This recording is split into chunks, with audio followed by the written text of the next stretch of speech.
Alors, nous sommes à Euretina Paris et je suis avec Isabelle Acquenin qui, pour une fois, passe de l'autre côté de la caméra. Donc oui, Sarah, tu m'interviews, c'est trop drôle. De l'interviewer. Alors Isabelle, tu étais à une session de thérapie génique.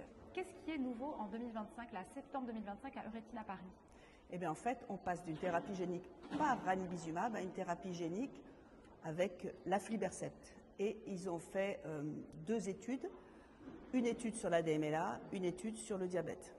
Dans les 2, ils ont fait des escalades de doses pour voir quelle était la dose la plus efficace. Ils ont trouvé, donc maintenant on est en phase 2B, on a les résultats de la phase 2B. Pour la DMLA, il n'y a pas d'inflammation. On cherche d'abord la preuve que l'aflibercept fonctionne dans les 2 études. Donc, ils injectent de l'aflibercept et il faut que le patient réponde, qu'il y ait au moins, pour l'OMD par exemple, une diminution de 50 microns de l'épaisseur maculaire pour être sûr que ça fonctionne. Et pour la DMLA néovasculaire, ils essayent d'avoir aussi un assèchement du DSR.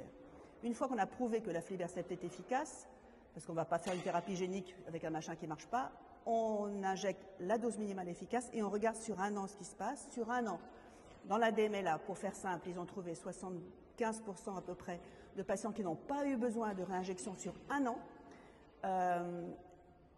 Et encore dans un sous-groupe, il y a même 87% de patients particulièrement ciblés, donc là ça va être intéressant d'avoir les critères, qui n'ont pas eu besoin du tout d'être retraités.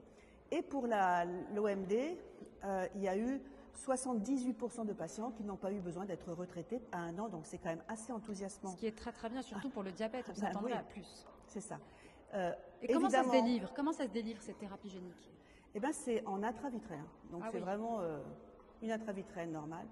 Ce qui est, pour les patients diabétiques, il faut dire qu'ils avaient sélectionné des patients qui n'avaient pas de rétinopathie diabétique proliférante. Ils ont quand même cherché des patients qui avaient au maximum une non proliférante modérée, parce qu'ils ont peur des complications ou des intrications entre le côté ischémique et le côté œdémateux inflammatoire.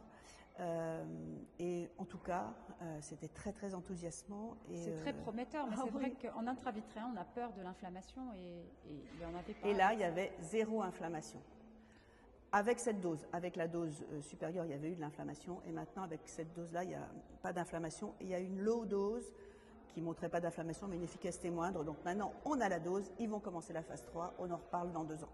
Eh bien, super, merci.